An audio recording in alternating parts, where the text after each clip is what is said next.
Folks, it's the midweek edition of College Sports Now. This is going to be a fun one.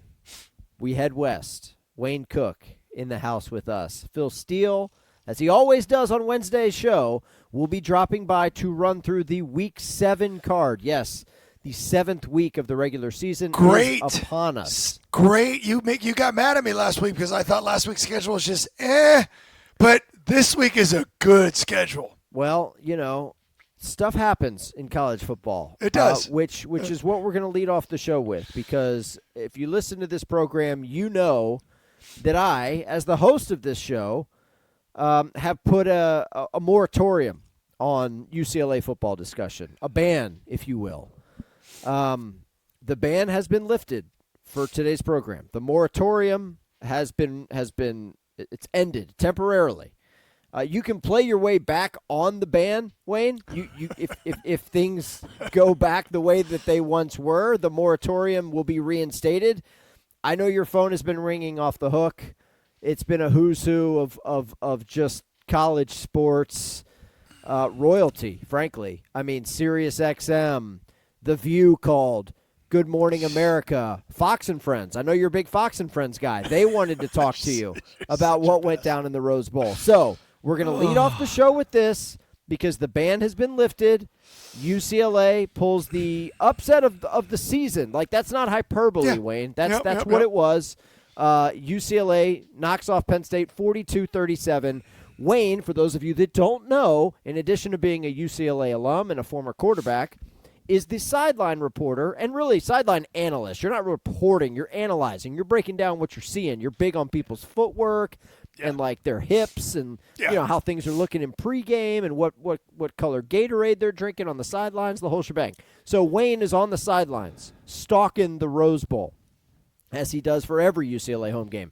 You were there, Wayne. You've had a couple days to digest this and just kind of let it sink in. So, I mean, walk us through Saturday, man. I want to hear all about it. Like, when did you know that stuff was about to go down? Was it the onside kick? Like, were there some vibes in pregame? I mean, did you change up your pregame routine? Did you go from Viore pants to Lululemons, or maybe walk me through it, big guy? You are as full of crap as ever. I mean, like, I think I like you better. I think I like you better as a villain. That was the fakest effort. Whatever I mean, you even showed up today with a UCLA I support winners hoodie. Yeah. I mean, this is unbelievable.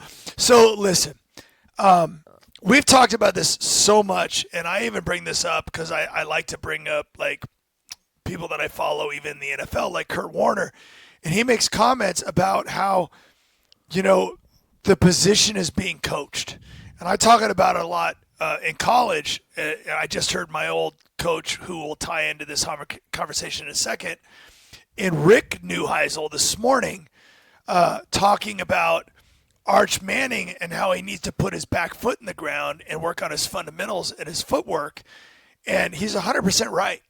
And so then when you watch a quarterback like I really liked his footwork in Nico Iamaleava but when I watched him at Tennessee, I said, yeah, he has sometimes he drops his arm, sometimes he sails the ball. I'd like to see a little bit more air on his deep ball.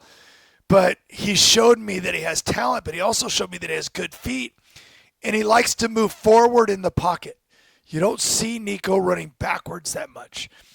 And if you watch the game on national TV, prime time, right in the middle of the day, CBS 330, Nico Iamaleava looked every bit a five-star quarterback. And I bet you most people that watched him on a couple of his runs probably said, I didn't realize he was that fast.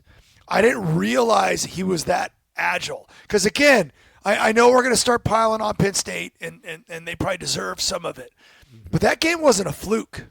Like, you mentioned that there was an onside kick in that game, and there was, which, by the way, was great coaching by Tim Skipper, who had a couple of great calls in this game, UCLA's interim head coach. They game planned it. They watched 2 years of film, and they knew that opportunity might present itself, and they took advantage of it. But remember, later in the game, Penn State blocked a punt and scored off of that.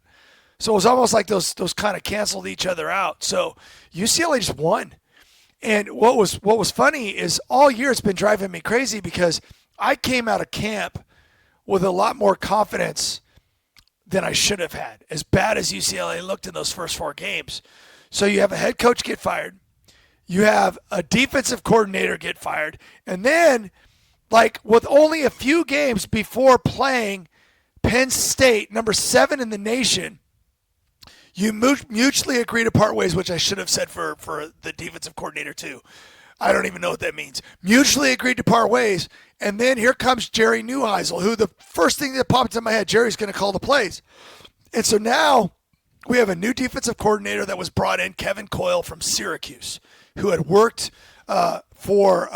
he was on Syracuse staff. He comes to UCLA. Now he's calling defensive plays. He's worked with Tim Skipper before. He's in his 60s. He's been around for a long time. Tons of experience. Magically, the defense is now tackling. They have gap integrity. They're doing all the things that for the first 4 games, you're going, what the heck are we doing? This is embarrassing. It felt like we had better athletes than we were playing. And it was really, really hard. And then offensively, I even asked Coach Skipper during the week, Stephen, I asked him on our coaches show, I said, Coach, I go, after Northwestern, I go, why is it that you have 3 or 4 running backs that are only getting 4 or 5 carries a game? How is this even possible? They would have a 7-yard run, and then they would get taken out. And he looked at me and he goes, Wayne, he goes, we had a meeting about this morning, and it's going to stop. He goes, we've been running all RPOs, and now I think we're going to just call some actual run plays. Well, against Penn State, under now offensive coordinator Jerry Neuheisel, the play calling was absolutely brilliant. The whole day, even when things got a little bit weird in the second half and Penn State started coming back, the play calling was still good. They didn't abandon the run game. All 3 of our running backs averaged over 4 yards a carry and one of them over 5 yards a carry against Penn State.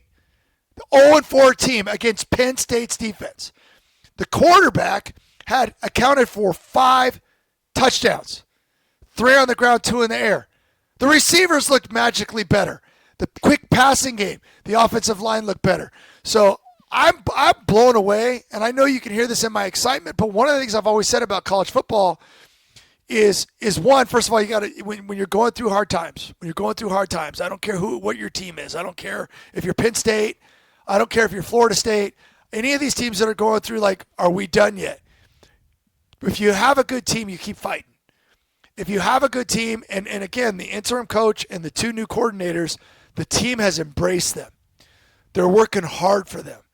And they got a huge victory. And for all the people out there, you can make fun of the numbers at the Rose Bowl however much you want. The crowd had an impact on a couple third downs in that game for Penn State. The crowd mattered.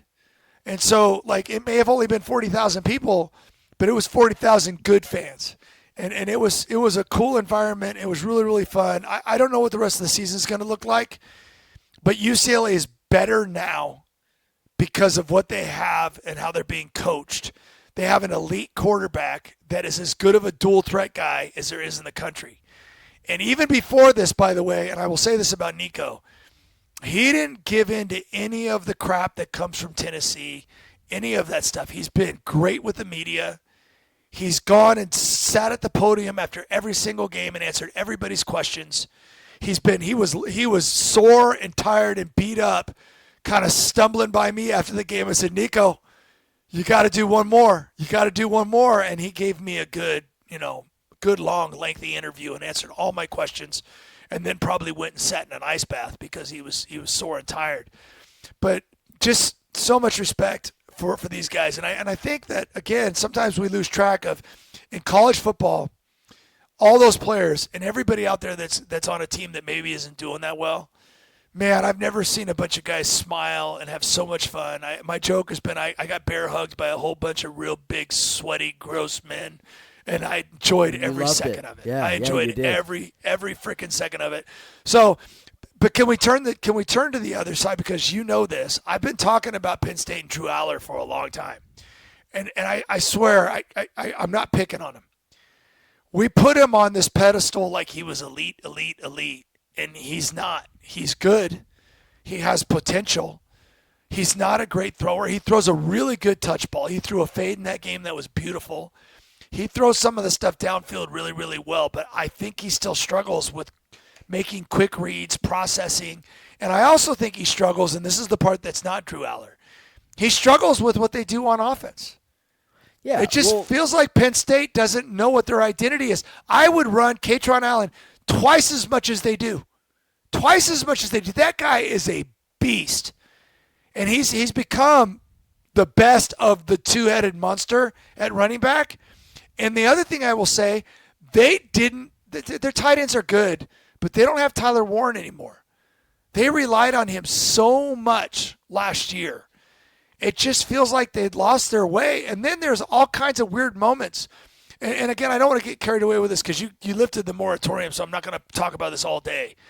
But Tim Skipper decided to take a safety when they were up 7 and the clock winding down. And he even was smart. He told me 2 days ago, he goes, I decided I was going to do that on first down. And I love that he said that because he wasn't being a reactionary coach. He was thinking about it when the series started because Penn State had all 3 timeouts. Mm-hmm. And by taking the safety and to the side of the field away from the person that could have rushed the kicker, bought some time, then they got to kick off, which made it a long field for Penn State, and they just ran out of time. So it was a really well-coached football game. I'm really happy for the players, happy for the coaches. The whole Jerry Neuheisel and Rick Neuheisel thing is pretty cool. You got to admit that when he's watching in studio, Dad watching his son. Yeah. All of that stuff was fantastic. So the way I look at it, UCLA's 1-1 now in the Big Ten Conference. Let's go. Because think about it. Other than Indiana, and it makes me mad because we shut out Northwestern in the second half, but this coaching staff hadn't had enough time left. I really think if we had Jerry in place, I think we beat Northwestern. But think about this, and this is the other fun thing.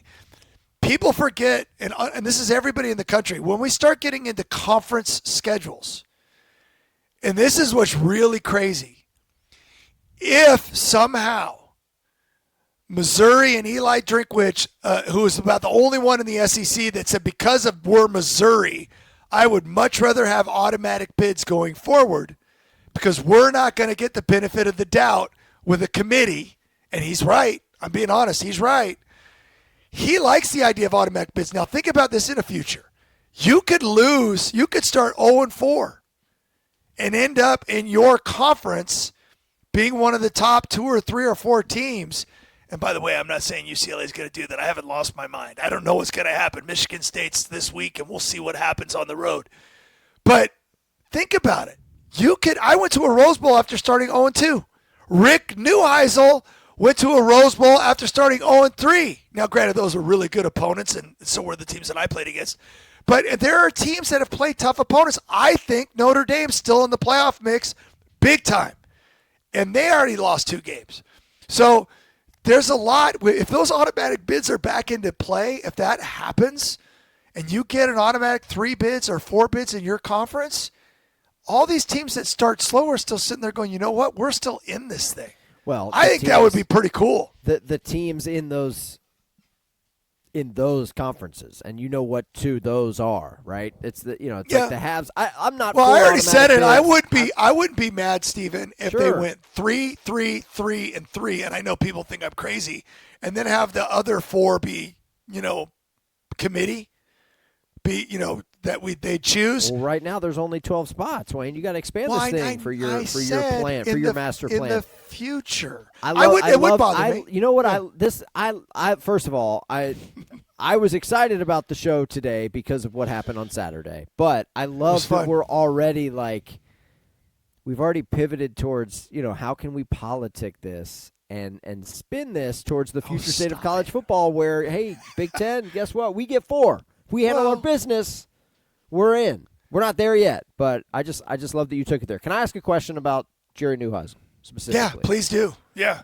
My understanding, first of all, for those that don't know, I mean, they saw the picture of him being lifted up by the team and that scene and the blonde hair and the smile and the tan skin. I mean, he is the epitome of what I think of when I think of Southern California, okay, first and foremost. There's that. Yeah. Visually, it passes the eye test for me. Yeah. It's everybody out here looks exactly like him. That's exactly He's a right. Neuheisel, so, I mean, it's already UCLA, West Coast football royalty. We are the most right? diverse state that you could even think listen, of. That's okay. I'm not Just going keep going. You stereotype this. I get it. Here on the state of That's California. Yeah. I'm just talking about UCLA football specifically. My understanding, Jerry Neuheisel, he looks 23. He's 33. Okay, I looked it up. He's 33 years old.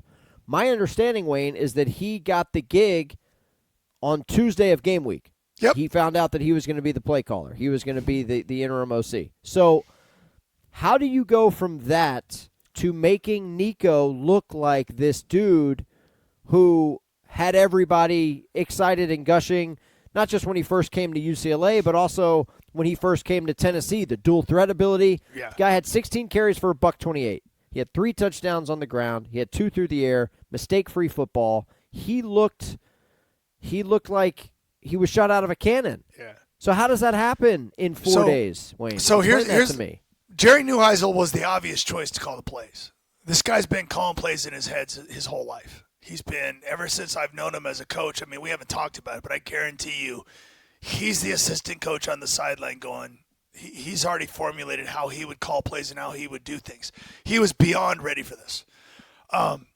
Then you see his poise during the game, and you watch him, and you're like, wow. And then there's moments like one of the few, and it wasn't even that bad, calls in the game was late in the game where UCLA went for it on 4th down, and they called the perfect play to the running back out of the backfield when they blitzed. Nico kind of threw a sidearm pass and hit the running back in the back kind of hip that knocked him off balance a little bit, and he fell down. He could have made an easier throw over the top, or it could have been better, and the running back would have ran and got a first down, and the game might have been over right there. But the whole game, it seemed like Jerry always had an answer. And I'm just going to say that because he always, when it's kind of like quarterbacks are taught that when you're not in, you always take mental reps. You're always standing behind taking mental reps. Jerry's been taking mental reps for a long time. He's raised by a coach. He's been around football his whole life. He played quarterback. I was at the game when he came in as a backup quarterback and led the team to a victory over Texas. And they carried him off the field. That's how long I've been doing this for a long time.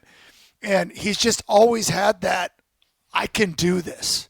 And it's funny because his dad's the same way. His dad was a walk-on at UCLA and led the team to a Rose Bowl victory. Both of those guys have that confidence, I can do this, I got this. To answer your Nico question, and I'm going to say this again, Nico Iamaleava has not been UCLA's problem. It's been shoddy play calling. It's been offensive line, which again ties into, I think, sometimes the play calling. It's been a lot of things that have put him in a difficult situation, and he has done everything he can to overcome it. He is one tough guy. He's 6'6", but he can run like a running back. He gets slow. We ran, even in the game this week, we run basically like quarterback power off tackle. Pull guys around and have the quarterback run through it, and he runs through it like a running back. He's not afraid to get hit. He's not thinking, I need to be a drop-back quarterback. He embraces being a dual-threat guy. So, to me, we finally had an offense that was being run that let him, because most of his runs weren't called runs. Most of his runs were when stuff broke down. And how often have you watched football and watched a Lamar Jackson where it's 3rd and 10, scramble on 3rd down and get the first down? I mean, the really good dual-threat quarterbacks do that. That's what they're good at. And that's exactly, if you watch the game, his legs were the most valuable part. He had a very good throwing game, but it was just like, there's a lot of quarterbacks that do that. But then when you add in the 128 or whatever he had rushing and 3 rushing touchdowns, that's where he was special in the game. He threw the ball really well, but he ran like an All-American. I mean, it was incredible what he did. So I just think it was the play calling. The offensive line had our best game of the year against the best defense they've played. Because the play calling, when you call plays, you want to call plays to where everybody on your team, the receivers played great, the running backs played great. We called a game that made sense for the talent that we have. And so that to me is the biggest thing. I mean, Jerry was amazing. But here, one more thing, and everybody knows this. Do you think Michigan State is going to watch that film and start trying to pick up on what they were doing and make adjustments?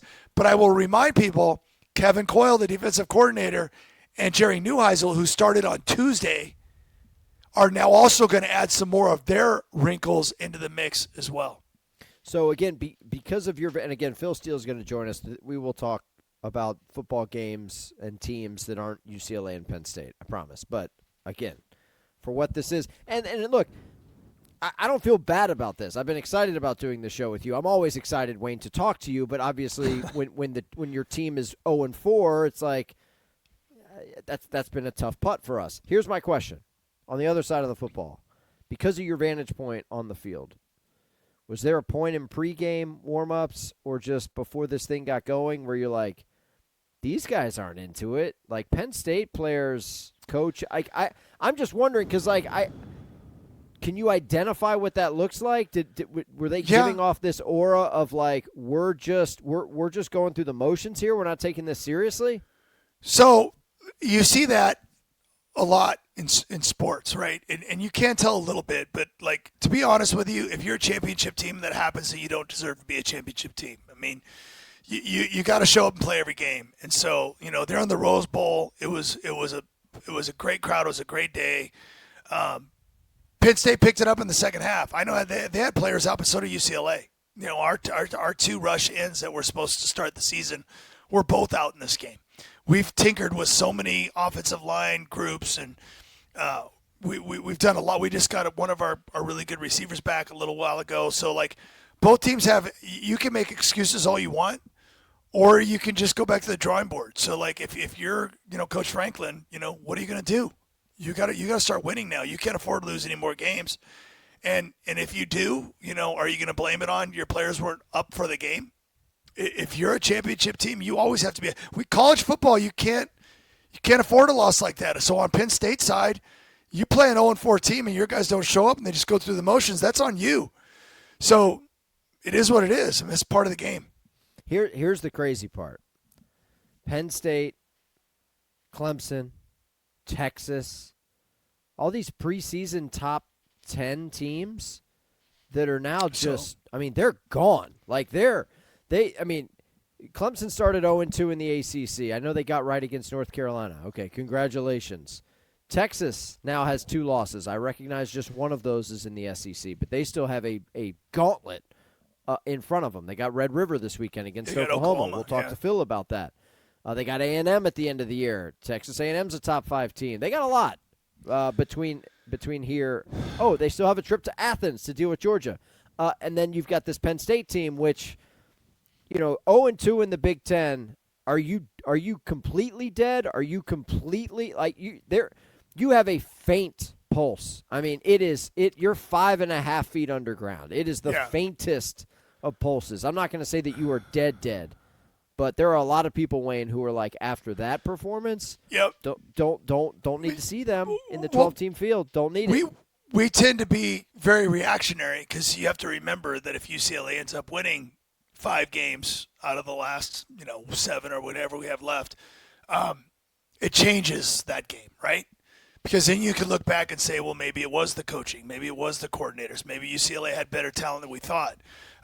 There's so much football left to be played. Like you mentioned games this weekend, Michigan and USC. I have no idea if either one of those teams is any good.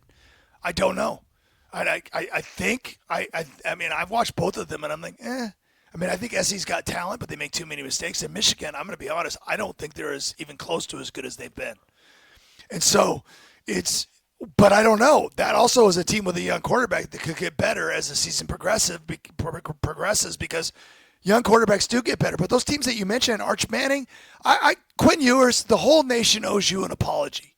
Wow. You led Texas to 2 of their best seasons since Vince Young. Okay? You led them to that, and I know Texas fans are like, get him to leave because we want Arch Manning. Well, you got what you wished for, and you owe him an apology. You need to thank Quinn Ewers. You need to actually invite him back to stand with Matthew McConaughey on the sidelines and cheer on your team, and you need to applaud him when he walks into the stadium because you guys were ready to kick him to the curb. And that kind of made me sick because I talked about it on the show a lot. When Quinn Ewers was right, he was a really good quarterback. He was hurt more than he should have been, and he led that team to a lot of wins in those last 2 years. Okay, but Arch hasn't been what people thought. Okay, then you mentioned Clemson. I know Klubnik's maybe got some issues, or I don't know what's going on, but he hasn't been as good. Okay, and then there was another team, like these teams that were supposed to be. I've been telling you that Penn State, unless they're running the ball really well and controlling what Drew Aller does, they're in trouble. Because if they have to throw a lot, I just don't think that's how they're built. Mm-hmm. So that's why I love college football. Carson Beck, people wrote him off. He looks as good as any quarterback in the country, and so does Miami. Miami looks elite, and Carson Beck looks fantastic. By the way, quarterbacks that put their back foot in the ground, throw overhand, throw the way you're supposed to, Carson Beck. Ty Simpson, he looks pretty good. Julian Sand, I really like him. Like, these are quarterbacks I talked about, and you know I'm right because you're smirking because I said this at the beginning of the year. CJ Carr, same thing. These are quarterbacks that I'm telling you, as the season progresses, those dudes, they're guys. I mean, they're players. And I'm telling you, they're going to keep stacking wins. They're on talented teams, and they do things the right way. I love their fundamentals. Let's keep it rolling. I mean, we're fired up. Wayne's feeling. I don't know what's in that coffee, but it's definitely caffeinated. It's coming from the Keurig downstairs. It's Pike's Place. I get a cup and a half of it because I have to deal with you. Okay, very good. Let's keep it rolling. Our man Phil Steele will join the show to talk Week 7 football with us next. Wednesday edition of College Sports Now rolls on. Our man Phil Steele joins the program as he always does. You can find him on Twitter at PhilSteele042, philsteele.com. Awesome blogs for the in-season stuff. And, of course, the magazine, which, again, like we keep telling you, it's the best companion to have for college football's regular season. Phil, Week 7 coming up on Saturday, man. Can you believe this? We're over the halfway hump. Yeah, that is. It's as always. The season always goes so quick. There's so much anticipation to it, and then, like you mentioned, I cannot believe it is Week 7. Seems like it just started yesterday. And by the way, on the Phil Steele Plus tour, I used the Stephen Hartzell play there last week. Stephen, I missed it. Wow. I missed the YouTube video. Did it hit for you? It was Akron. Let's go. You love to see it on the Zips, baby. They took care of business. They won outright as a dog. Very nice. Very good.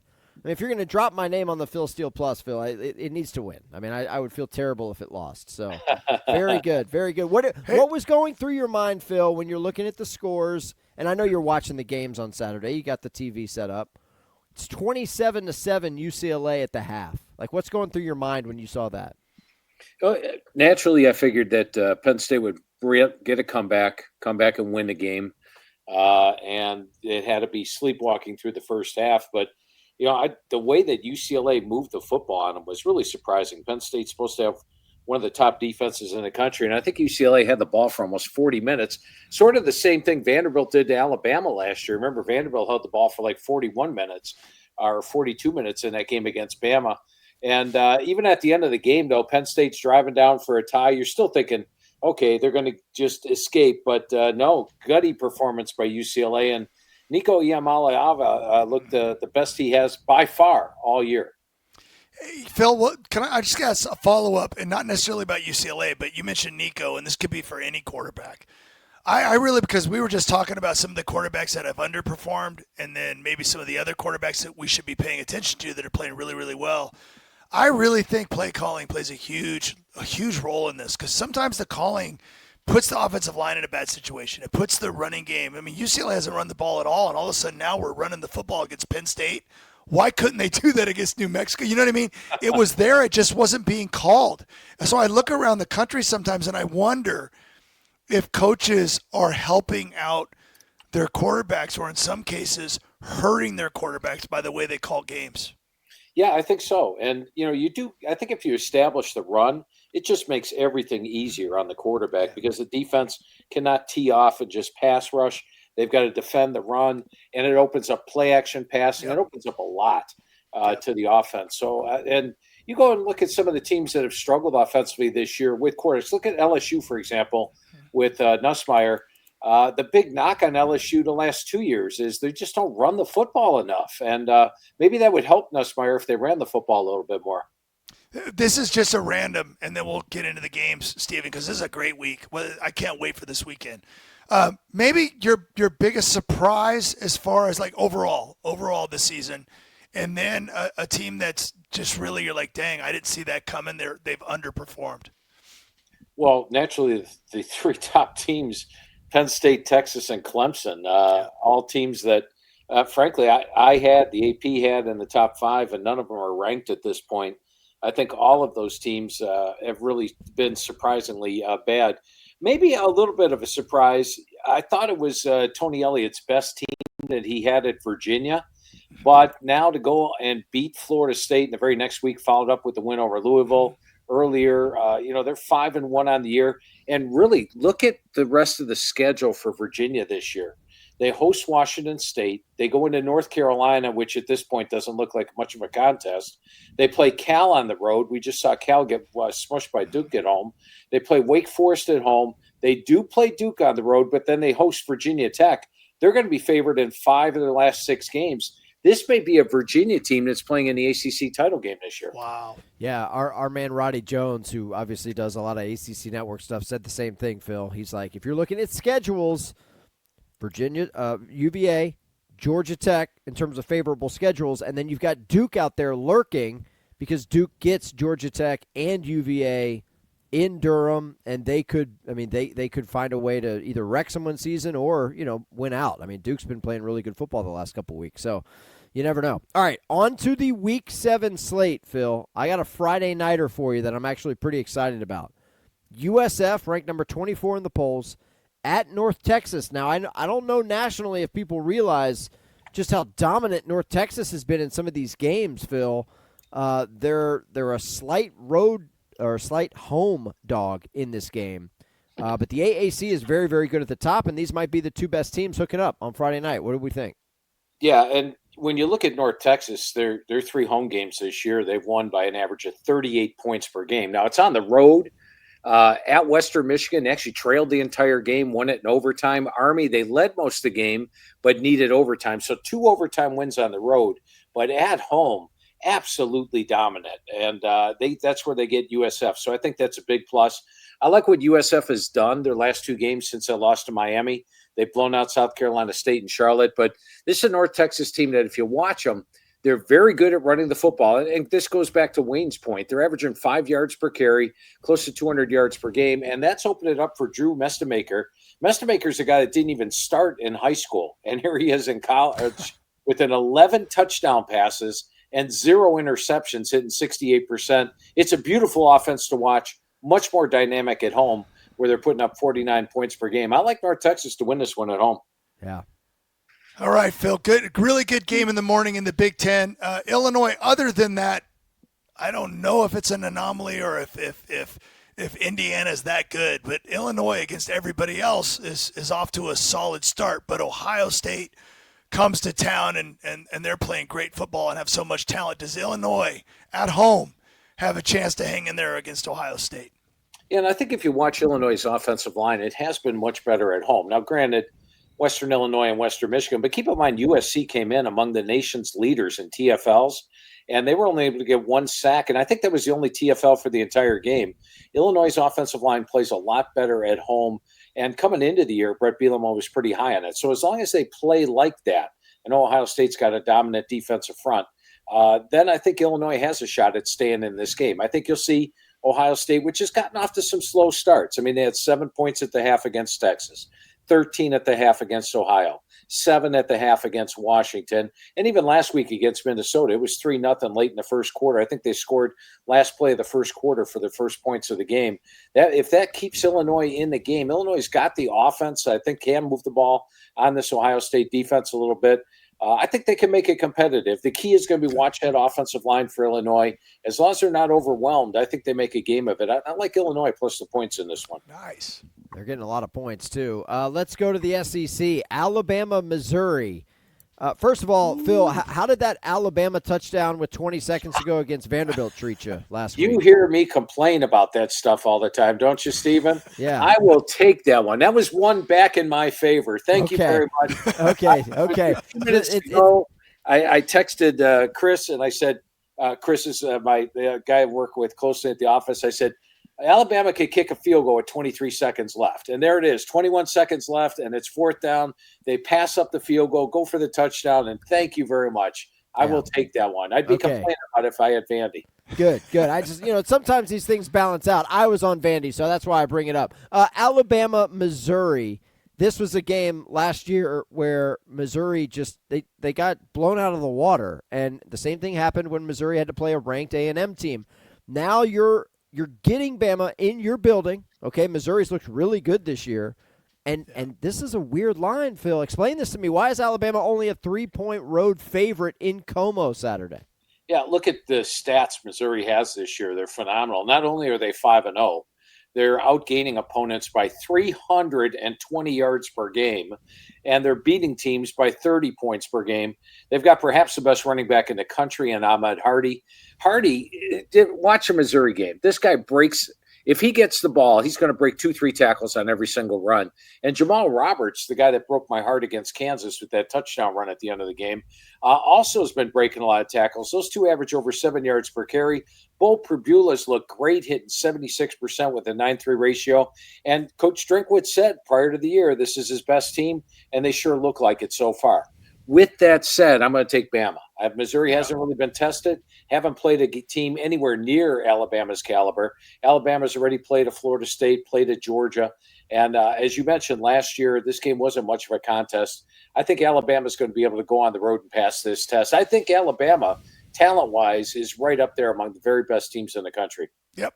I agree. I'm on the Alabama bandwagon this year, too. I think they're going to get better and better and better. Florida State, on the other hand, has already got a couple of losses, and we're going to find out. Are they going to be a team that keeps fighting and puts some wins together? They got a Pitt team coming to town. Do you think there's going to be a little bit of a hangover, Phil, or do you think they're going to bounce back and be ready to go? Yeah, I look for a bounce-back game, even coming off 2 losses like they are. The Virginia game was overtime, and the Miami-Florida game was big plays. They had a 29-14 first down edge in that game, but they gave up way too many big plays. And ended up hurting them. I think the key in this one for me is, when Mason Henschel took over a quarterback for Pitt last week, it was dominant. In fact, the first half, I don't know if you guys watch it, they absolutely dominated the game, 31-0, and Boston College was out first down 23-2 at the half. However, Mason Henschel makes his first road start here against a very good defense. And usually quarterbacks struggle in their first road start, especially a guy that hasn't taken a lot of reps with the first team. I think we're going to see a completely different Pitt offense this week. And as mentioned, if you put up 29 first downs against Miami of Florida's defense, you got yourself a good offense, plenty of weapons, good offensive line. I like the way Castellanos is directing the offense. I'm going to go with Florida State minus the points in this one. I don't know if people listening have plans on Saturday afternoon around 3:30 Eastern, but if you do, you should probably cancel them because the football is going to be really, really good. I want to go to Red River, Oklahoma, Texas. Longhorns coming off the loss. Oklahoma may or may not have John Mateer, Phil. I don't know. You got people in all corners of the college football world. What are you hearing as it stands currently? Sooners are a slight dog this game, obviously, at the Cotton Bowl in Dallas. Yeah, and I think if it's announced that Mateer's playing, it probably goes to pick him in this one. Right now, he hasn't taken snaps against good on good against anybody, and Venables says that that's important. We'll see what happens as the week goes on. But I like Oklahoma in this one, no matter who starts at quarterback. And you might sound strange because Michael Hawkins was the starting quarterback last year and hit just 19 of 30 for 148 yards, no touchdowns. And they got whooped 34-3. But last year, the supporting cast Michael Hawkins had was a offensive line that was banged up and inexperienced, and receiving core down their top 5 receivers. And he was a true freshman making a big start in a game like that. Now he would have the experience. He's a sophomore, vastly improved offensive line, vastly improved receivers. And I love this Oklahoma defense, maybe the best in the country, holding opponents to 181 yards per game below their average this year. Texas, I thought, had one of the best in the country. Looked a little vulnerable last week, giving up 457 yards to Florida. So I think when you look at the game, I think Hawkins is going to surprise if he starts. But if it gets to be Mateer, that's just gravy on this one for Oklahoma. I think the Sooners might actually be the better team here. I like Oklahoma to pull the upset. I agree with you. I like Oklahoma more as well. Phil, this game to me is I am so excited to watch this. I almost wish it was at Indiana instead of at Oregon, just because. But Indiana at Oregon, I know that home field gives them an advantage. I know Oregon has looked great, but so has Indiana. I mean, if you want to watch good football with really good quarterback play, really good offenses, really good just entire football teams, Indiana at Oregon is must-see TV. And Wayne, that was a point that I hadn't thought of, but tremendous thought there. If this game was at Indiana, wow. I mean, we saw what Indiana could do at home against Illinois. I'd be super excited for this one. I do think the home field edge does have a little something to do with it. We saw Indiana struggle a little bit on the road against Iowa last week. Now, Coach Cignetti says that Fernando Mendoza is the best quarterback he's ever had. He's hitting 73% with a 16-1 ratio. Dante Moore so far might look like the best quarterback in the country at 75% with a 14-1. The home field edge is huge. And last year, Indiana played two ranked teams on the road. They played Ohio State, lost by 23. I thought the two punt return things that happened, the drop punt before the half and the punt return touchdown to open the third quarter, made that a bigger game than you thought. But the Notre Dame game, they did trail 27-7 on the road, managed to get a couple of late scores to only lose by 10. So that has me leaning with the Ducks in this one. Oregon was very impressive against Penn State. And that Penn State team that they took on in the whiteout conditions, it would have beat last week's Penn State team by 24 points. That was a very good Penn State team. And I heard Steven mention prior, I came on about 5 minutes prior to my segment here. He said Penn State's done because of that UCLA loss. If they go on the road and beat Ohio State and then beat Indiana at home and win the Big Ten, Penn State's in the playoff. If they have just two losses at the end of the year and win the Big Ten. So, or just two losses at the end of the year, don't get to the Big Ten title game. A win at Ohio State, a win against Indiana, I think would prove they are the team we thought they were. But in this game, I'm going to go with Oregon by about 10. But I think it will be a good game. Just a quick follow-up, Phil, because first of all, I want to just enjoy that you said that about Steven just now. So thank you being very wrong? much. Yes. Being wrong. Yes. But people do get too reactionary. I mean, I haven't had to say anything about UCLA, like, hey, let's tap the brakes. We got to go play Michigan State. We'll see what happens, on the road. But people do get too reactionary. You've always been so calm, and I've referred to as Yoda quite a bit. But do you think that's a problem sometimes, that people overreact to moments during the season, especially when there's so much football to be played? Yeah, especially what happened in the past week. I don't think people always take into grasp the entire season or what could happen. It's always just what happened the previous week, and all of a sudden that is your team, is what was on the field last weekend. What I think is amazing, Phil, is that you hopped on 5 minutes before your scheduled interview and you heard me talk. I usually when people hop on in that first 30 minutes, it's just Wayne. I mean, it's a blowtorch and nobody hears me. So that in and of itself was very impressive that you heard me talk while you were waiting there patiently in the lobby. This is one of my favorite podcasts of all time. Thank you. These Tuesday night shows. I can really enjoy our conversations. It's like you guys are my best friends. I love you it, very much, Phil. I have a question about an ACC game in the afternoon slate. Virginia Tech, Georgia Tech. I got a lot of Tech fans that are obviously feeling good about things because the Jackets are undefeated. This game concerns them. Okay, this is an old rivalry game. I know Virginia Tech's a little down, and they're kind of tough to figure out because you go on the road, you beat NC State, then you lose at home to Wake Forest. So do we think that Virginia Tech can hang around down on the flats with Georgia Tech coming off a bye Saturday? I tell you what, you play this game on paper, Steven, and I'm going to take Georgia Tech by 17 to 21 points. But if you follow Georgia Tech, you know that Georgia Tech as an underdog or playing a ranked team is one of the best teams in the country. When they're not, when they're playing anybody, then all of a sudden it's a little bit of a struggle. And here's a couple of interesting things. In this series, the home team is 2-11 against the spread. So the visitor does well. How about in the last 10 meetings, there have been 8 outright upsets. So I'd be a little concerned in Georgia Tech's case there. And Philip Montgomery, the head coach now for Virginia Tech, 24-9 as an away dog. Remember those Tulsa teams? They always went on the road and got big covers or big wins on the road. So as much as you want to throw Virginia Tech in the trash can after a loss to Wake Forest at home, bowl hopes are probably gone. This team's going to collapse.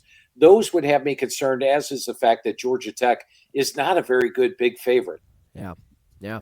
See, wow. Wayne? See, you got to watch out. These ACC games are flying under the radar for you in the Big Ten. You got to pay attention. Well, one of the teams that's flying under the radar is Cincinnati, who took out, I know, Phil, both you and I are big fans of Iowa State and Matt Campbell, and especially all they overcame this year. But that was a good Cincinnati team. They're coming off a loss.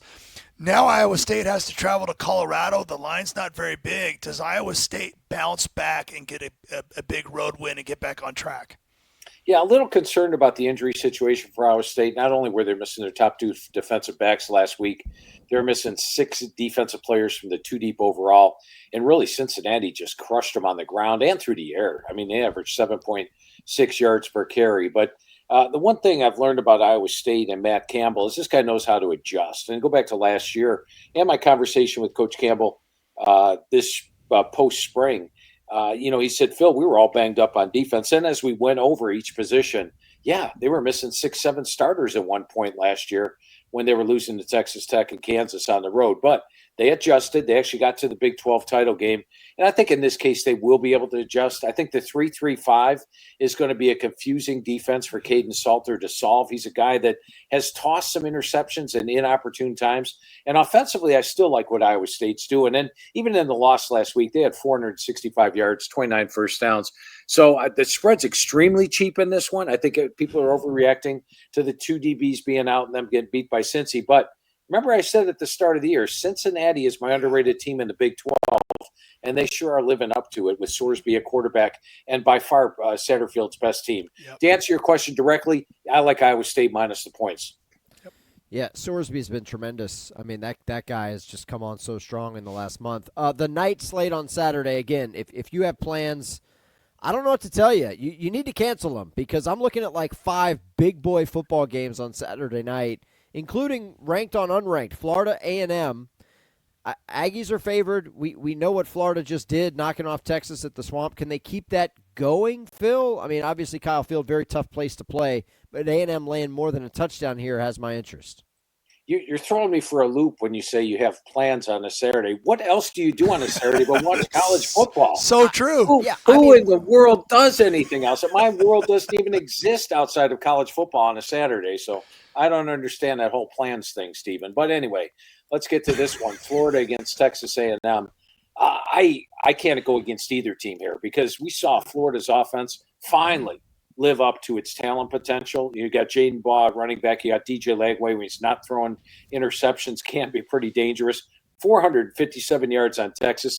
And that Florida defense, one of the best in the country. And look who they've played. They just played USF, LSU, Miami of Florida, Texas. Wow, they're holding opponents to 82 yards below their average. But A&M is really a complete team.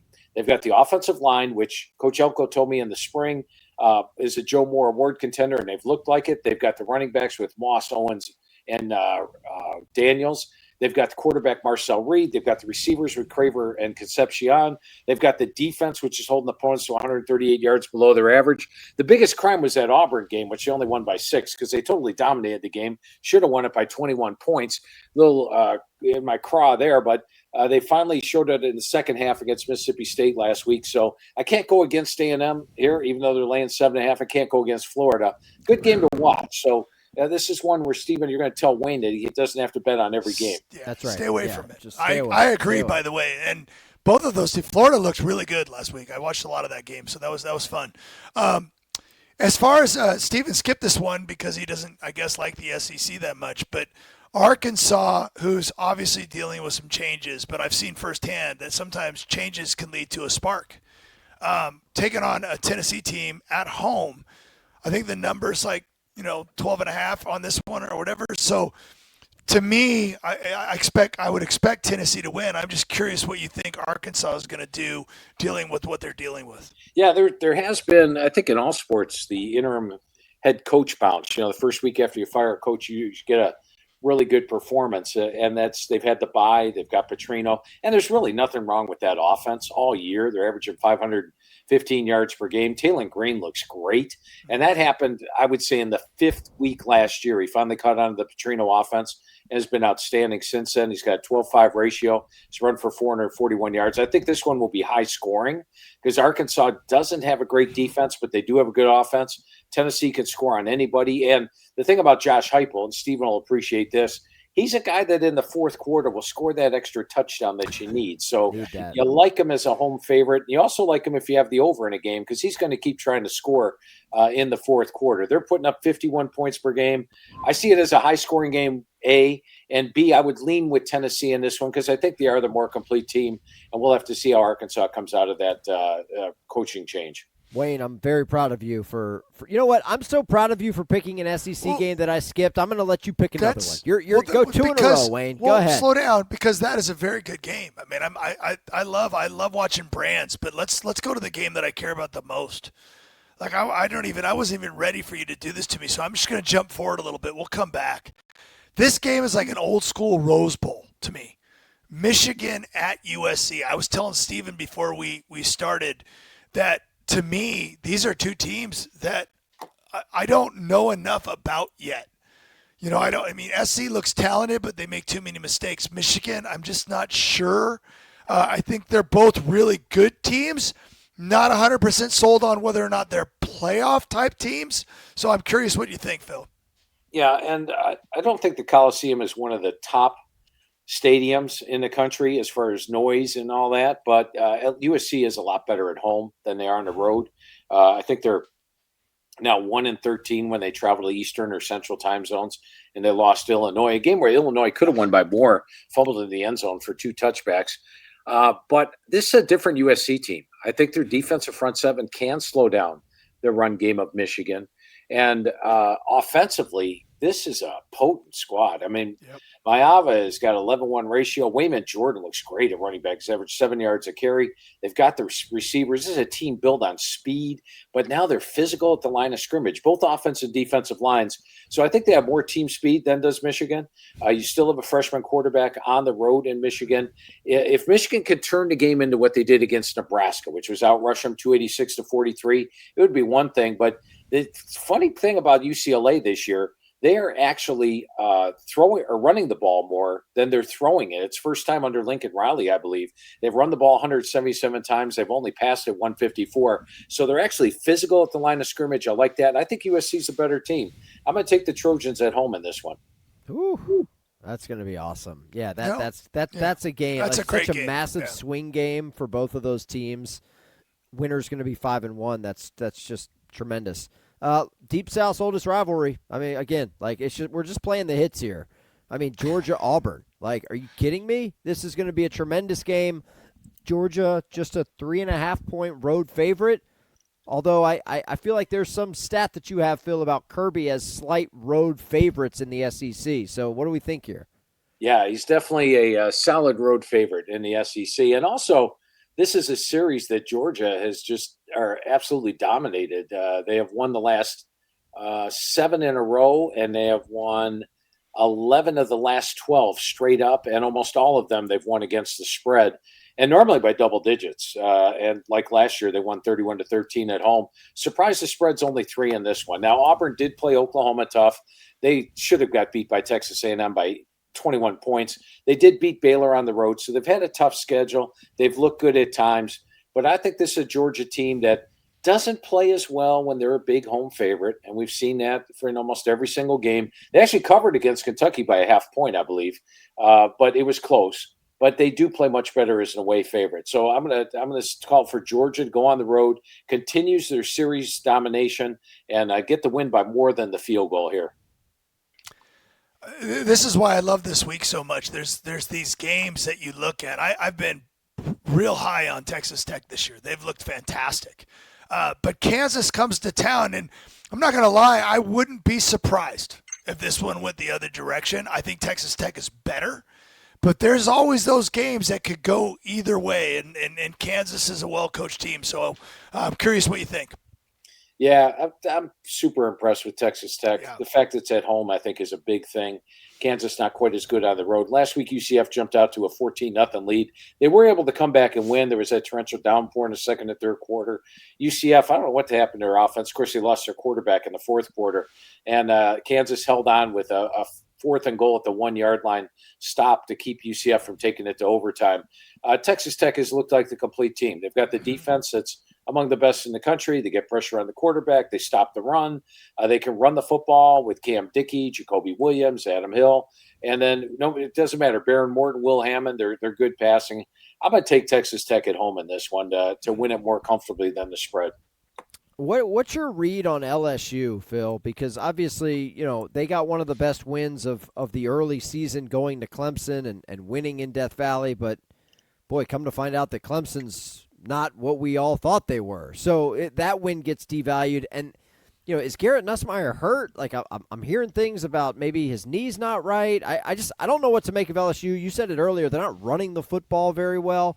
Now South Carolina comes to town. Lenora Sellers and company. I mean, they can be dangerous. I know it's kind of a one-man band for South Carolina, but the Gamecocks have had punt return touchdowns and defensive scores, and it's weird voodoo there, and it's a night game and death. I don't know what to make of this game, Phil. Help me out. Yeah, I think the spread's fairly accurate, but it is under 10. I would put the spread at least at 10 in this one. Now, last year, I thought South Carolina should have won the game. If there was that was a wild game last year. The penalty on the interception return for a touchdown where you blocked the quarterback, I'm not sure about that. Lenora Sellers went out in the second quarter. I think that South Carolina should have won. So South Carolina playing with legitimate revenge. I like the way they went into Missouri. I thought that was their best game of the year so far. It was actually Missouri.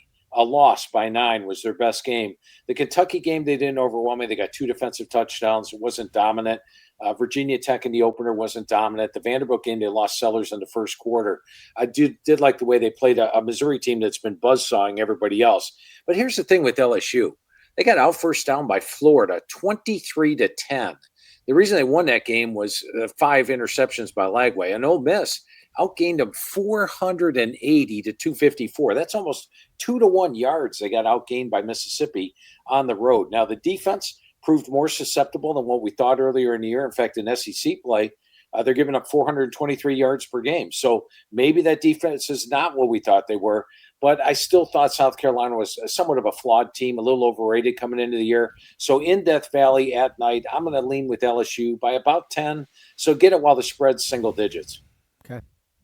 Okay, Phil. I mean, kind of a big game between two teams that I don't know if they've exactly played the toughest of schedules. I know Arizona beat K-State, but they feel like K-State's been a little bit down this year. BYU's undefeated and ranked in the top 20, but their schedule hasn't been the hardest yet. They travel to Arizona.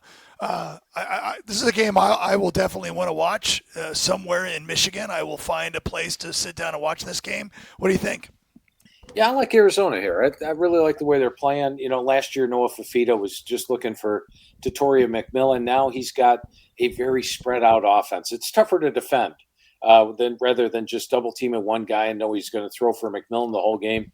So I like that advantage. They've got Mahdi at the running back position who looks really good. He's averaging 6 yards a carry. Fafita's got a 13-3 ratio, and defensively holding opponents to 126 yards below their average. And I don't know what BYU is yet this year because in my mind, they've taken on 5 flawed teams. At times they look good, times they haven't looked dominant. Gave up a late touchdown last week, which mattered to some against West Virginia. But, you got Bear Bachmeier on the road. I'm going to lean with Arizona to come out of this one with the win. Yeah, it's tough in the desert. It's also tough in Salt Lake City. We got to figure out who the second best team is in the Big 12 because, as you mentioned, Texas Tech looks like a wagon. But between BYU, Arizona State, Utah, Arizona, specifically Sun Devils at Utes, late game Saturday night, Phil. This is the chance to get everything back for all those poor decisions that you made in the first 10 hours of the day. Yeah, I'm going to lean with Utah on this one. I think you take away the fourth quarter against Texas Tech, and Utah might be favored by a little bit more. You look at Arizona State; they lost to Mississippi State. The Baylor game, 3 turnovers turned into 3 field goals, and they won by 3 points. 3 Baylor turnovers, that is. And then even last week against TCU, in fact, Chris at work came in and said, I shut the Arizona State game off. I thought TCU won the game, and I found Arizona State won because TCU led that thing the entire game. They were up 17-0 early, led the entire game. Arizona State came back and won. So haven't been blown away with Arizona State, and I still think Utah might be that team, Stephen, that's one of the best in the Big 12. They've got the offensive line. They've got Dampier at quarterback. And defensively, take away the fourth quarter against Texas Tech, they played pretty good. They've been a really good defense all year. I'm going to take Utah minus the points at home.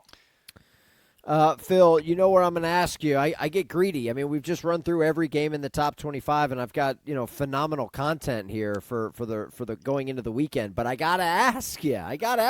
You gave us Akron against the Chips last week. Okay, you told us about the Zips against the Chips, and you were right. So I got to ask you for Week 7 if there's anything off the board that has your interest.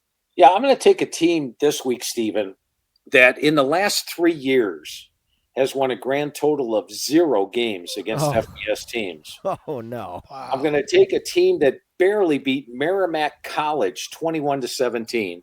That has lost their games by an average of 29 points per game and been outgained by 248 yards per game. And they're favored this week, and I'm picking them. Here's why. If you look at Kent State, they've impressed me. You go back to look at their losses. At Texas Tech, at Florida State, at Oklahoma. They had no business even being in those games. But they played Buffalo at home, and they almost beat Buffalo. In fact, I needed Buffalo to win just the game straight up at the end of the game, and I was hoping Buffalo could pull it out. That was a very good Buffalo team, and they almost beat them at home. They're taking on UMass this week, which is 0-5, and UMass looks the part of 0-5, and they don't have Texas Tech, Florida State, Oklahoma on their schedule like Kent State does. And I'm going to say hats off to their head coach, Matt Carney. This guy's doing a heck of a job. This is not last year's Kent State team, which was the worst team in college football. They are much more competitive this year. I'm taking Kent State minus 2.5 over UMass. Phil, I got to say, hang on a second, Wayne. You have given – I always ask you for something off the board. It doesn't get more off the board than Kent State UMass. I mean, you've really outdone yourself this week. That's amazing. Goodness gracious. You know what? ESPN Plus, you have my attention. 2:30 Eastern. I'll be there. Why not? I kind of want to – can I ask you one more, Phil? Sure. This is a good game because – and I look at the line. TCU at Kansas State. I've been a fan of TCU. I like Hoover as a quarterback. I like the way they play.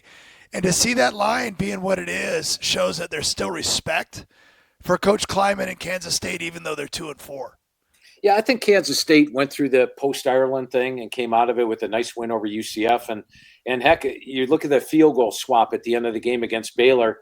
Had they beaten Baylor, I think Kansas State would probably be favored in this game. And TCU last week, I wasn't blown away. And go back to Arizona State. They were actually outgained 498-269 by Arizona State. Last week, it's 21-21 against Colorado with 5 minutes to go, and TCU's punting.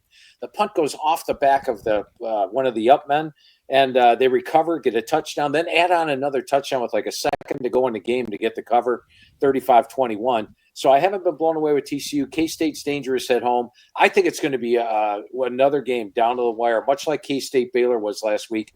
I don't see a lot of value betting on either side, but I will say there'd be a lot of purple there. Yeah. Very good. Very good, Phil. Get out of here, man. You're the best. We'll do it next week. Thank you.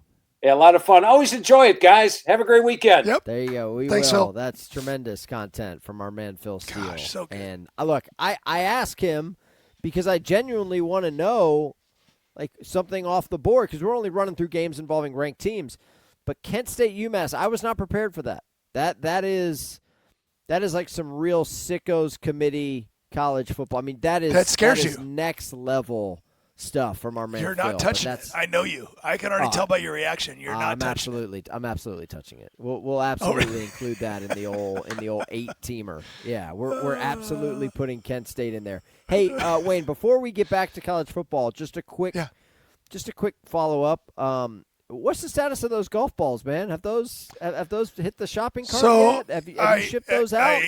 I'm really working hard to try to find the best I need to find something that fits how I feel about you. Okay. So, all right. I'm not exactly sure what that's going to be. My wife and I have been watching this show on Netflix called Black Rabbit. It's We're Jason watching that Bateman, too right Jason now. Bateman and Jude Law. Okay. Oh my They're gosh. brothers. Okay. Don't give it away because we have one more episode to watch. We have like 4 more. We have 4 more. 2 episodes left. But my point is, Wayne, Jason Bateman shows back up in New York City, and what was a $70,000 gambling debt has ballooned into, $150 because the juice has been running. So I guess, Mike, what I'm just saying here is you're going to charge me more? The juice is don't let the juice start running, Wayne. Don't let a dozen golf balls swell into 4 dozen because you're trying to find the right logo on my TP5X. I'm waiting for payday. I mean, I live in California, as you pointed out a million times. I mean, all the taxes I'm paying out here is like it's just I'm just scraping by. You chose that life, Wayne. You chose that life. Okay, or did the life choose you? Did the life choose you? Year-round golf is what I chose. I mean, you can play golf I just year-round. needed an update. Listen, I don't know what it's like in the Cook household. There are a lot of packages that show up at my house every day. Guess how many of those are for me? 0. Yeah, trust me, it's the same. It's the same here. 0. It ain't never for me, bro. It ain't never for me. It's always they're coming. My lovely wife and my lovely kids. So I had forgotten about it, to be honest with you, but I appreciate the reminder. Wayne. I'm not going to forget. Dude. I paid you last year. I'll pay you again. I know, but even when I knew, I would have probably, if I had to bet, other than with you. Don't bet because you don't win. It doesn't go No, well I have for to. you. If I don't bet, I mean, the Europeans right now have a better team. They have a better team. If they played the event again tomorrow, they'd win again. I mean, I know that's not easy for you to admit. Hey, you know what? It sucks. I hate it. Maybe in 27 we go over to Ireland. You were just there. Didn't you play at Dare Manor? Didn't you play? Went to. I played at a place called Waterford Island. Got it. Golf Another course, which castle was course, hotel, was in a castle. bougie. Yes, got it. But I am on my way. My wife and I are going to go to Italy, and my sons. We're all going to go to Italy next summer. So I don't think I bring them. I don't think I bring my sticks though. I don't think I bring a little Italian. Well, I bet you do. Molto bene. Grazie, prego. Monday, Tuesday, Wednesday. Listen, I can do it, man. Come take me to Italy, please. I love pasta and pizza. That's all I would do. Hey, you mentioned USC Michigan. Back to football. Back to football. You like that segue? I would argue best uniform combo in the sport. Now, I know that pains you to say because it's USC and that's your crosstown rival. But, man, listen, you get those 2 helmets, those 2 uniforms. I don't even know what they're going to go with, but I'm assuming it's maize and blue for Michigan, and I'm assuming that it's going to be, the red and the gold or yellow, red and yellow, I guess, for you. Like, it's going to be stunning visually on the field Saturday night. That's going to be tremendous football. So what I love about the USC-UCLA game as of late is they brought back the tradition of both teams wearing their home unis, which looks incredible. I wish they would do that for this game. I think that'd be really, really cool. But the reason why I pointed it out is growing up here in Southern California, I was recruited by both USC and UCLA. I went to a lot of the games when my senior year football. I would go to both USC and UCLA games all year. Rodney Peete was a quarterback at USC, and Troy Aikman was a quarterback at UCLA. It was a good time to be in Southern California, and it was just when you think about the Rose Bowl, those are 2 teams you think about. I mean, this could be a matchup from the 1970s. From the, you could be watching a John McKay led, USC team taking on oh my gosh, what's his name?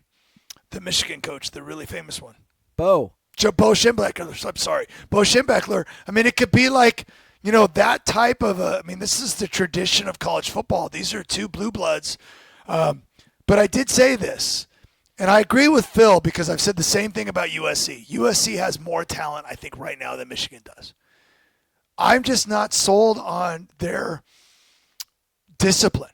They should have beat Illinois. They're more talented than Illinois, and that doesn't mean Illinois is bad, but something's off. Something, and I'm not picking on Lincoln Riley. I'm just saying, I just feel like they need to put some of these games together. He mentioned Maeva as a quarterback. He's been very good this year. He has tons of talent around them. Sometimes, though, and he also, Phil, and I love when he does this, he went off on this little tangent on teams that run the football and how important it is to your team. When you've got the running game and you have the receivers and you have the offensive line and you can play some defense and USC's defense is better, it's mistakes that cost you games when you play against teams. And they also are playing at home in the Coliseum. And I promise you, the one thing I know about Southern California fans, it's going to be a full Coliseum. And that stadium, when it's full, looks awesome. My junior year, we played USC for a chance to play in the Rose Bowl, and that thing was sold out, and all you could see at the top was silhouettes around the whole stadium.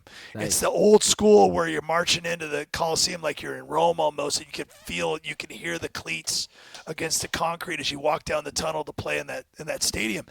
It's going to be an amazing environment. And again, I'm going to say something, and I don't like to be mean to people, but I'm not 100% sold on Sharon Moore as Michigan's coach forever. Wow, that is mean.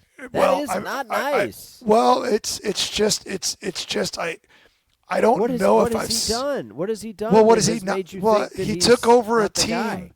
He's taken over a team that won a national championship, and I know they lost a lot of players, and then they lose their coach. And in the modern era of college football, it's just you don't. I'll put it this way: when it didn't take that long for me to realize that the coach for Notre Dame that I love, that I have 8th grade teacher brain right now. The current coach? Yes, the current coach. Oh, come on. He's the good-looking guy. Sorry, Marcus Freeman. It didn't take me long to start to say this guy's got it. Right. Like you could just feel it. Like you could just feel it. There are coaches out there that I'm not sold yet, and I'm curious what Michigan fans think. But I felt like I just feel like they're struggling right now. I feel like Michigan has a chance to be mediocre to above mediocre. I feel like they're in that 8-win range, like type of team, 8-9. I don't know, which is good. But for Michigan, I don't know if that's as good as you want. Now, do I have to just take a deep breath and say, let's see what Bryce Underwood becomes? Yeah, because he's only a freshman right now? Yeah. Well, I get that part of it. I just feel like when I watch Michigan, I don't see the same type of team I was seeing in those last 2 or 3 years with Jim Harbaugh. I actually think that the Ohio State game was probably, if they played it 10 times last year, Ohio State would have won 9. Sure. But I know, but I feel like this year Ohio State will win that game. And again, I know I'm making a lot of people mad right now. I'm actually a fan of Michigan football. I'm a fan of Michigan football. You are. But I'm just not 100%. I'm like, I think he seems like a great guy, but that I just don't see when I watch them play. I don't feel like it's like all the people that are picking on Coach Franklin for Penn State. I kind of feel the same way, and I have for a long time. Because they have so much talent that they get at those schools. And they're still doing things in ways where I'm like, is that really? I mean, when you watch Penn State and you watch that offense, you just go, wow, like, look at what they're doing, man. This is just like they have all this talent everywhere. And what they're doing is like, who can stop them? Who can stop them? I feel that way about Miami right now. I feel that way. I'm starting to feel that way about Alabama. I'm starting to feel that way about some of the Oregon. I'm starting to feel that way because when I watch them, I go, that's going to be hard to stop. So I agree that I think USC wins this game. But if Michigan is going to win this game, they've got to not turn the ball over. They've got to be able to run the ball, and that defense has to step up and be great because the defense can be very, very good. Like if they do. I can't believe, Wayne, that you're about to make me defend Michigan on this show. I have been fading Michigan. I have been talking about how they're never going to win the big one for the last 5 years. By the way, how did that work out for me 2 years ago? Not great. Here's the thing about Sharon Moore. He's in year 2, and he did the thing last year that any Michigan coach has to do if he wants to keep his job, and that's beat Yeah, you're right. And so you're right. and huge and win. now you add that to the fact that Harbaugh did it 3 years in a row before he got out of town, and this is a rivalry that I hear you. Look, Ohio State's the defending national champ. Okay, like the banner's there, it's hanging, but there's Michigan fans that are like, they didn't beat us. You're right, I mean? and they might not beat them this year.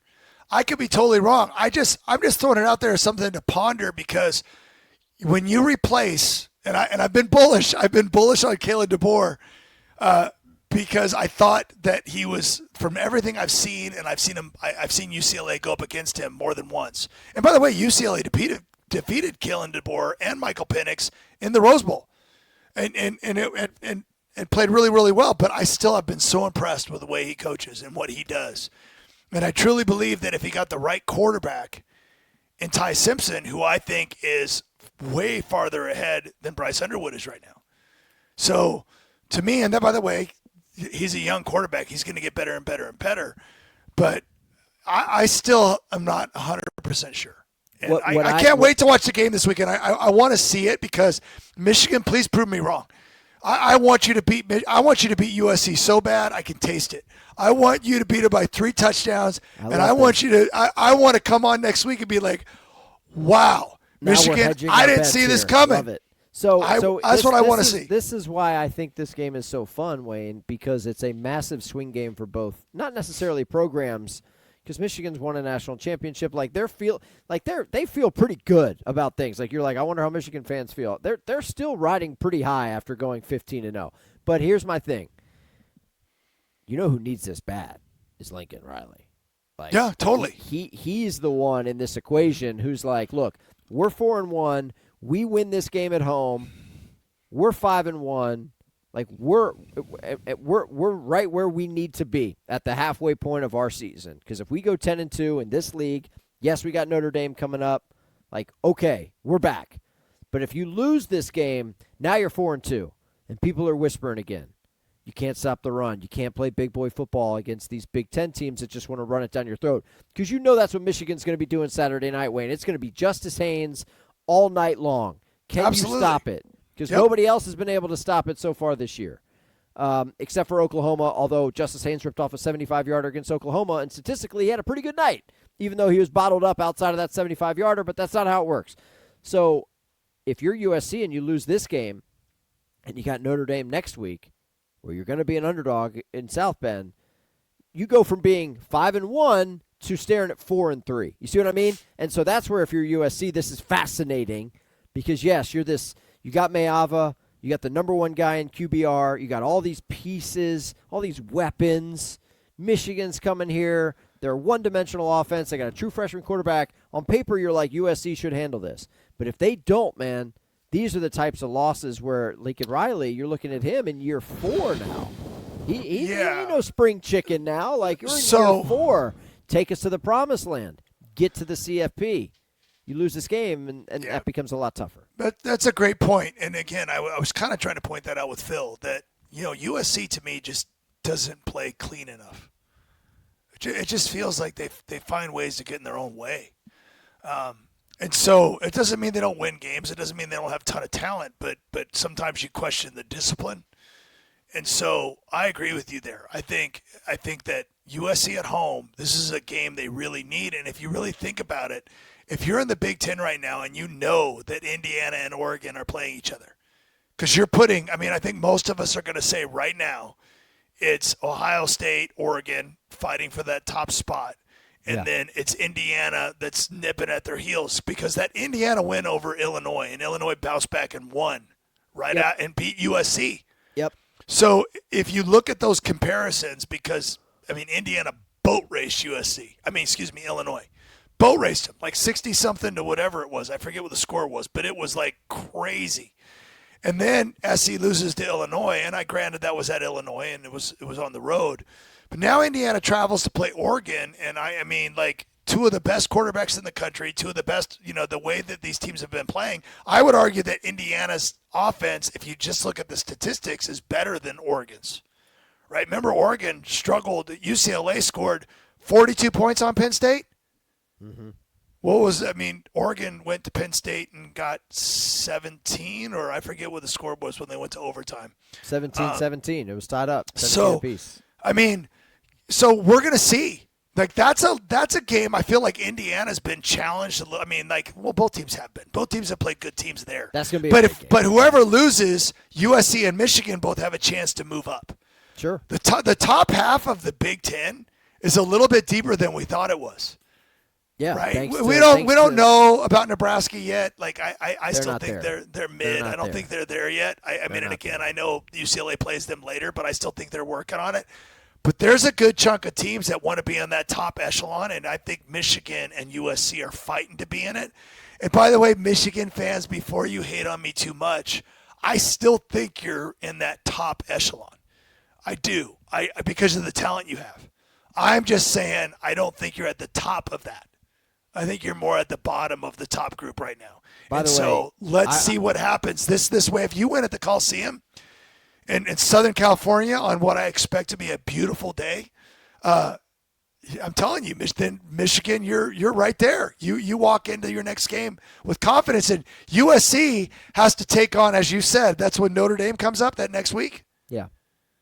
Ooh, is it at South Bend? Yes. Ooh, then you got to take on one of my favorite quarterbacks, is C.J. Carr, and that Notre Dame team that I think could win out. USC's also got a trip to Oregon before they play UCLA to close out the regular season. So it's a massive swing game for both teams. I'll give you another one real quick that just a team that needs a win. And Phil seemed pretty dismissive about this, which is a concern if you're an Auburn fan. Georgia at Auburn Saturday night. Auburn's off a bye. Georgia's beat up on the offensive line. And so you're going to Jordan-Hare against an Auburn team that just – I understand the history of the rivalry and that it's been a one-sided affair the last decade. But Auburn, they need this one so bad. They're 0-2 in the SEC. You lose this one with what's still remaining on that schedule. And now we're talking about like another 7-5, 6-6 type of thing. Hugh Freeze, I looked this up. He's 5-13 against the SEC. Wow, that ain't it, guys. Well, it's tough. I mean, you ever think about this though? Whenever tough, but these guys. Hey, Wayne, people are like, oh, it's really tough on James Franklin. That's really tough. Hey, man, these guys are the highest paid public employees in their state for a reason. That's you just made me feel like crap for picking on Sharon Moore a little bit. I mean, come on, which is it? But Sharon Moore's been there. Sharon Moore's been there for like 16, 17 football games. Like if you're in year 3 in the SEC where you've got all this money and Michigan's got it too now. Like, don't feel sorry for them. Like Penn State. It's a little different with them because you had Aller back for his 3rd year. You have Jim Knowles, who just won a national championship as DC. You've got Andy Kotelnicki, who's this mad scientist tinkering all the pre-snap motion, all the window dressing. You got this stable of tailbacks. You got all these wide receivers. You got everybody. I don't feel sorry for you guys. And I don't feel sorry for these coaches making $9 million a year either. Look at you go. That's fun. You need to get pissed off and fired up more. Listen, that is what I'm talking about. If I was bad at my job, but I had 9 figures in the bank or 8 figures in the bank like some of these coaches do, like and that's your what the buyout money's was for, man. $10 million. Yeah, don't feel sorry for me. So, because guess where I'm going? I've got 4 houses. We can go to the lake. We can go to the beach. Okay. Where you want to go? Can I ask you a question? Because I love that. That was my favorite Stephen Hartzell moment in a long time. Come on, man. Way to get fired up. If you're not one of the elite teams that's always in it. That's why I wore my UCLA hoodie for you today. Elite. What is your record against ranked teams for 125 teams in the country of the 133? If you're everybody but the certain teams that always win, what is your record? And even for a couple of those teams, like I don't know, isn't James Franklin's record against top teams not good? I think at top 6 teams, he's like 2-20. Yeah. So for the most part, if you think about Auburn, I want you to work real hard at this because you're an SEC guy. You can go to you're great friends with Greg Sankey and you know all these people and your buddies. Which teams in the SEC have won pretty much every championship in the last 10 to 15 years? I mean, it's Alabama, Georgia, LSU. And then you got to go back quite a ways to get to Auburn. Yeah, Cam Newton. Correct. Yeah, we got to go all the way back. So let's just go ahead and say that, and for the most part, it's Georgia and Alabama with a couple of LSUs sprinkled in there. So everybody loses to them every year. I mean, it's one of those things that like you get every once in a while you get that shocking someone takes down Alabama, but they're still good enough that they make it to the conference championship game, or someone takes down Georgia, but they still make it to the conference, or they just beat each other when they play. But it's the same, like if you're going up against, in the last handful of years, if you're going up against Ohio State or Michigan, you know, and you're Penn State, and you're in that conference, you're going to lose a lot of those games. And they have lost a lot of those games. And now that they took away the divisions, we found out that Wisconsin can't, you know, who was playing in the weaker side, is really nowhere near as good as they probably thought they were. Oh, they're down bad. And now, real bad. And now you throw in Oregon, who feels like in the NIL era they're going to be a juggernaut. And then you throw in, you know, some sleeping giants from the old Pac-12. And, you know, who knows what's going to happen down the road with a Washington, who with Jed Fish could be very good. I don't think who knows what's going to happen with USC if they figure out a way to start winning under. Because I will tell you something about USC. If they end up having a good year and start beating teams like Michigan, the recruiting will pick up, because those boosters are going to be like, okay. That's what I mean. That's why Saturday they're going to be night is like, such a big deal okay, for them. we're in now. It's we're a proof in of now. concept game. Like, right, hey, yeah. guess what? Michigan came here. We knew what they were going to do. We stuffed them. We handled our business. Yeah. You know what I mean? It'll But you it'll lose get that fit- game, yeah. and people start whispering again, like, Lincoln's not the guy. This isn't working out. We can't beat these guys. Yeah. And people don't want to hear it from me either, but it's within the realm of possibilities that UCLA, whatever they do, gets them back into that upper half. I don't think UCLA is going to be a bottom dweller forever, because I have been told that the new chancellor, the one that turned around Miami and got them to where they're at, Julio Frank, is vested in not just academics. He actually cares about football, and he cares about sports, and he's willing to make that a priority at UCLA. And when you hear that, it hasn't always been like that. We've just survived on being really good at a lot of things, but like football's really struggled because you need investment in football.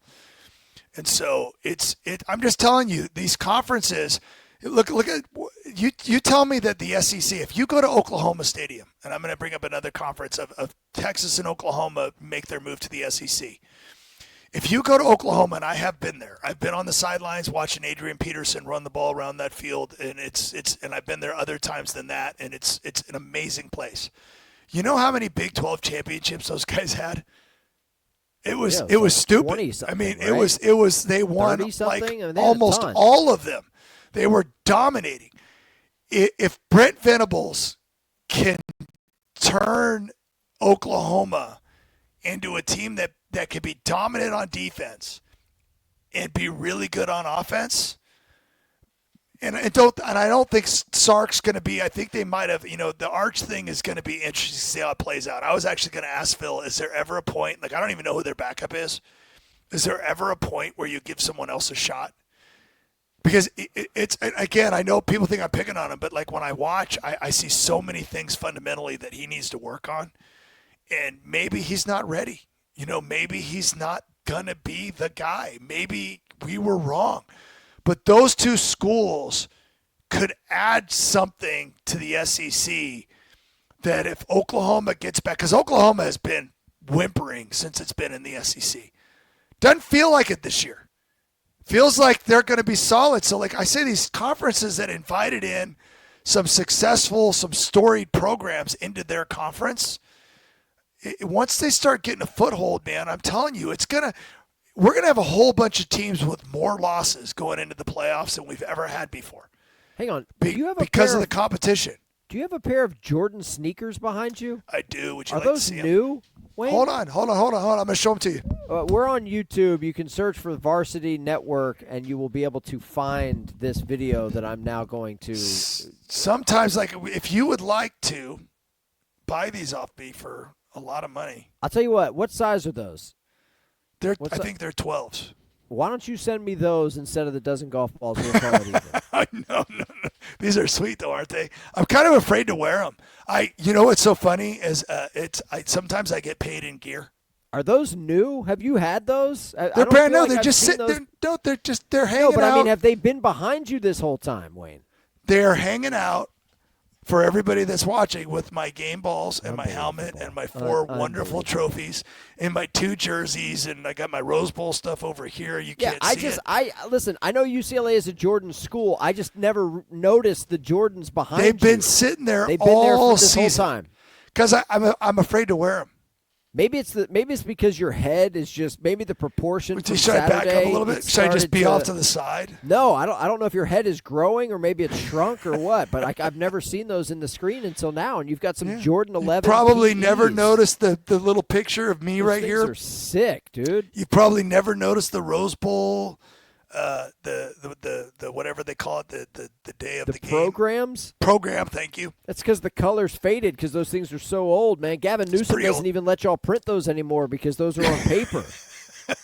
Gavin Newsom's like, hey man, you want a game program? We'll put it on your phone. We're not cutting down any more trees. Nah, not today. Hey, did I tell you that I got to do? It's just you're just. You know how many trust texts me. I get about Gavin Newsom jokes when we do shows? Well, you should. Trust me. Well, that's a whole other show. But I did tell you that the great Roddy Jones was kind enough when he was on Channel 84 called you on up Sirius on Sirius XM. XM. Yeah, we did a nice good. I mean, it was a good 20-minute hit, and it was That's really like funny. 2 answers for you, 20 minutes. What's great about Roddy is he went in and threw in a quarterback question too, which was fantastic. But who was the co-host? It was Roddy and who? Who else were you on? With? What was her name again? I'm so sorry. I know it. Chris. Oh, Chris Budden. Yeah. And she was great. Like it was really fun. And like some of the producers that used to work at Pac-12 radio had moved their way over to Big Ten. Not gonna lie, I get less calls than I used to. I used to be on those things all the time, but maybe they'll figure it out. But no, Roddy's great, man. It was a lot of fun. Listen, UCLA keeps winning, and that phone will keep ringing. Okay. There's a correlation here, Wayne. When you start 0-4, nobody wants to call you. No, nobody wants to know. But you know what? Exciting times, man. I'm heading to East Lansing, flying to Detroit. Never been there before. Well, you got your green pen right there. We're taking on Jonathan Smith. That has no relation to the game. Here's my thing. Talking about your phone ringing. SiriusXM's been stealing CSN's talent for years, okay? So I'm going to put y'all on alert right now. You stole John Jansen. You stole Nicole Auerbach. You stole Wes Durham. Roddy's a rock star on SiriusXM. Don't come for Wayne now. If you're listening, SiriusXM, don't come for Wayne. If you want to get into a bidding war, Wayne's not going anywhere, okay? He is part of the franchise. He is a cornerstone of CSN. I'm the original. I've been here since day one. Come take me. I've been here since day one. Keep Wayne. Can I say something? First of all, Steven, thank you so much. Yeah, you are. But I will say this. It's probably because I don't have the talent of those other guys. I'll say that. But I'm the only one that has a full-time job as a teacher. And I always say this. Everybody else is doing the radio thing full-time. I happen to be a full-time 8th grade teacher as well. And then everybody doesn't know this, but I usually get Del Taco, come home, put some coffee on, grab it, run up here, put my headphones on after teaching all day and do this show. So but I love it. I wouldn't change anything. Del Taco consumption, Wayne. Like, what if we swap that out for like an acai bowl or like a smoothie or something? There's no line. There's no line, and it's just easy for me to get some food and come home. The other day, last week, I had a peanut butter and jelly sandwich, and I should probably do that a little bit more often. Yeah, like turkey and some whatever they sell out in California, not real cheese, but like the plant-based cheese. You know what I'm saying? The fake stuff. Also, Gavin Newsom's fault. Yeah. No cows were harmed in the making of this cheese. No goats were harmed, and this is stress-free cheese right here. This is the good stuff. Thank you guys for listening. Wayne, safe travels to East Lansing, buddy. Okay, let's see if we can get 2 in a row. Otherwise, the moratorium's back. The ban is back if you lose. Okay. We win, I get to talk about my Bruins. That's if we lose, it's off the table. That is 100% correct. Thank you to Phil Steele for joining us. For Wayne, I'm Hartzell. We'll talk to you all later. Thank you.